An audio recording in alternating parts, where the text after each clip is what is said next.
How to start. Okay, that is a very important thing. First thing आपको याद रखनी है ना कि फाइनेंशियल डिसिप्लिन आपको लाना है अपने लाइफ में। फाइनेंशियल डिसिप्लिन के बिना कुछ भी नहीं कर पाएंगे आप जितना भी कमाएंगे देखेंगे आप at the end of the day everything is gone.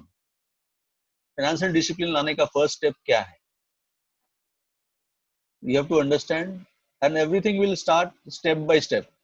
छोटा छोटा करके आपको पता होना चाहिए कि आप जब स्टार्ट करोगे ना, 1000 लाखों में बनेंगे, लाख से आई वुड से 100 1000 बनेगा, 1000 लाख बनेगा, लाख करोड़ कब बन जाएगा आपको पता नहीं। आप 20-25 साल में आपके पास इतना कॉर्पस हो जाएगा कि आप बिलीव ही नहीं कर पाओगे कि कैसे तैयार हो गया। मैं ऑनेस्टली बता रहा हूँ, मेरे पास लाइव एग्जांपल्स है, एक आध नहीं कई कई हैं जिन्होंने डिसिप्लिन मेंटेन किया। प्रोवाइडेड आप लाइफ को एंजॉय भी करो, फ्रस्ट्रेट नहीं होना है।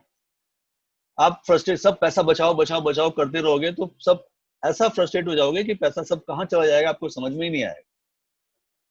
Be careful about your money. पैसा कैसे अपना एकदम केयरफुल रहना है, कैसे लगाना है, कहाँ लगाना है, कैसे करना है, वो मैं आऊंगा उस पर, क्योंकि ये भी एक कॉम्प्लेक्स चीज है। लेकिन ये फ्रेंड्स अगर रिलेटिव्स कोई भी आते हैं ना, तो उनको देख लो कि अगर वो प्रोफेशनली क्वालिफाइड है, जानते हैं, समझते हैं चीज को,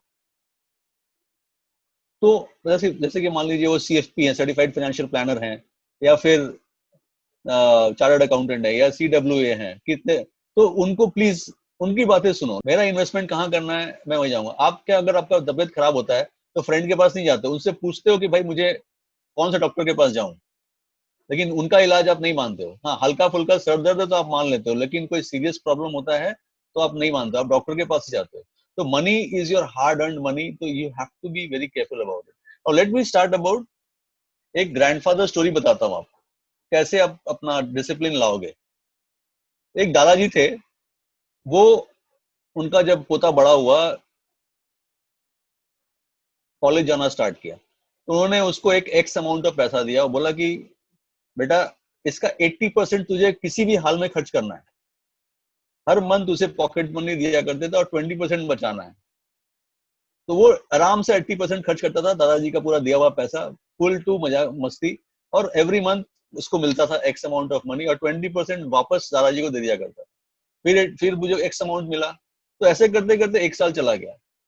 सेकेंड ईयर फिर उसको दादाजी एक्स प्लस कुछ पैसे बढ़ा के दिए, बोले तुझे पूरे पूरे 80% खर्चा करना है, लेकिन 20% वापस चाहिए मुझे, 20% तुझे बचाना है। सेकेंड ईयर भी उसने किया। थर्ड ईयर जब कॉलेज में गया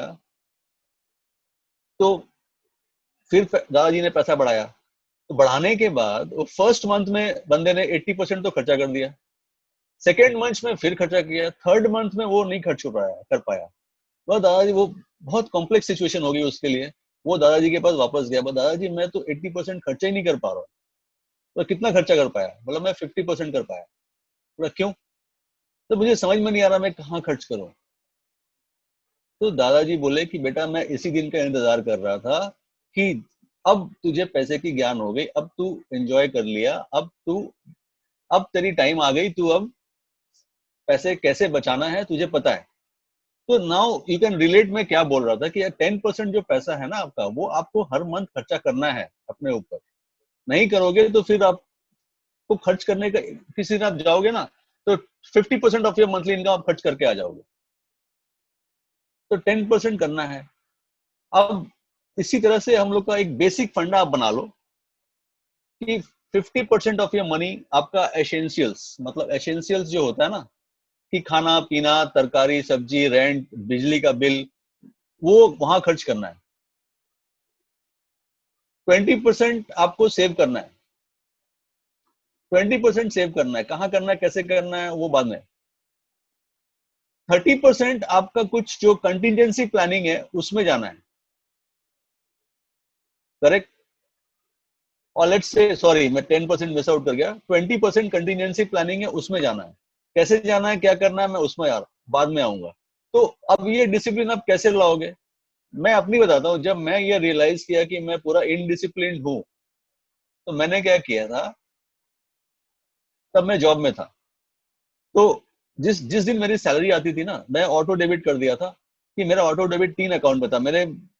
कुछ LIC पेमेंट्स थे, कुछ और भी ऑब्लिगेशंस थे, जो मेरा बेसिकली, मैं जो बेसिक नीड्स की बात नहीं कर रहा हूँ, जो मेरी प्लानिंग थी 40 वाली, तो वो 40 वाली में उसमें 3-4 में रेकरिंग अकाउंट खोल रखा था, उसमें वो ऑटो डेबिट चला जाता था देन एंड देयर,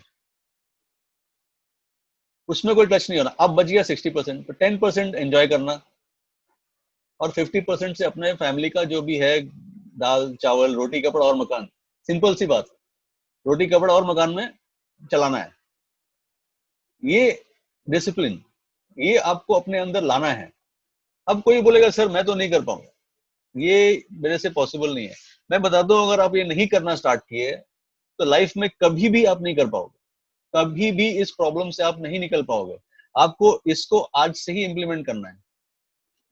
अब ये 50 मतलब 50, इसका मतलब ये नहीं हो गया 50 को 55 कर लीजिए, उधर 45 कर लीजिए, बट ये टारगेट शुड बी कि आस्ते आस्ते आस्ते ये 50-30-20 पे आपको आना ही पड़ेगा।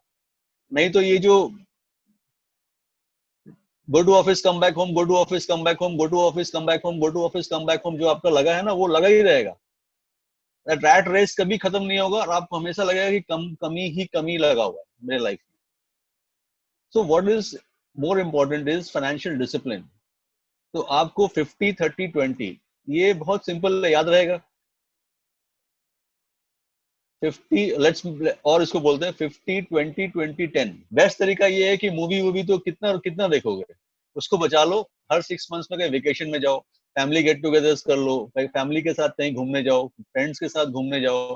कई लोग अकेले ट्रेकिंग पे जाते हैं, तो जो आपको अच्छा लगता है करने में वो करो, नहीं तो फिर फ्रस्ट्रेशन लाइफ में आएगी। 10% of the money has to go for your self.